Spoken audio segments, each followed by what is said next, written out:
In 1989, on the remote outskirts of Voronezh, Russia, a group of children was playing soccer in a park when something extraordinary happened. As they kicked the ball under the fading evening light, the ground began to tremble slightly, and a strange humming sound filled the air. The children looked up and froze. Hovering above the park was a massive glowing object, shaped like an inverted cone, with bright red lights flashing along its edges. The boys stood transfixed as the craft descended slowly, coming to rest just above the trees. Panic set in, but none of them could move.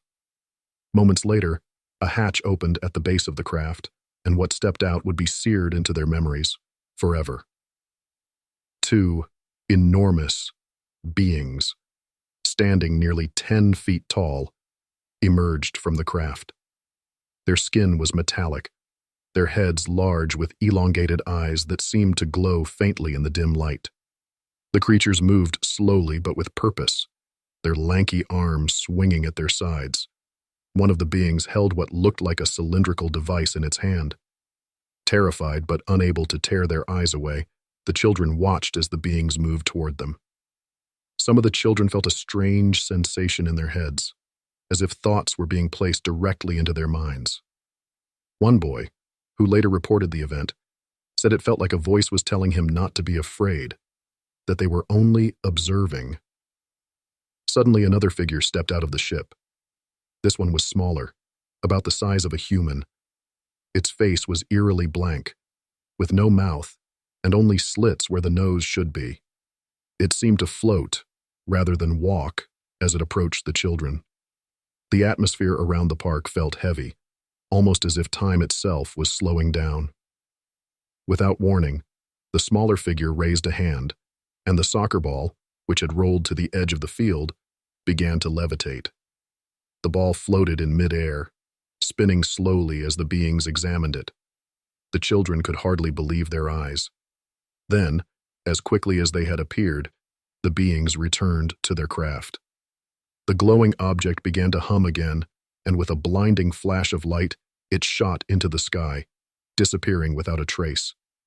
The children were left standing in stunned silence, the soccer ball falling back to the ground with a soft thud.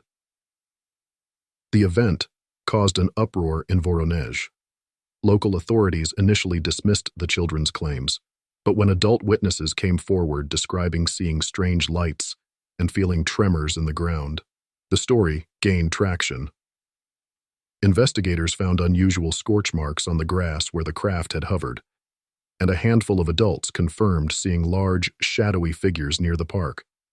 The media caught wind of the incident, and soon, the Voronezh sighting became international news. UFO researchers flocked to the small town, interviewing the children and witnesses, trying to piece together what had happened that day. While skeptics called it mass hysteria or a prank, the witnesses remained adamant. What they saw was real. To this day, the Voronezh encounter remains one of the most famous UFO cases in Russia. The children, now grown, still recall the event with clarity, certain that what they witnessed was something beyond human understanding. The strange beings, the levitating soccer ball, and the otherworldly craft left an indelible mark on their lives, a mystery that continues to defy explanation.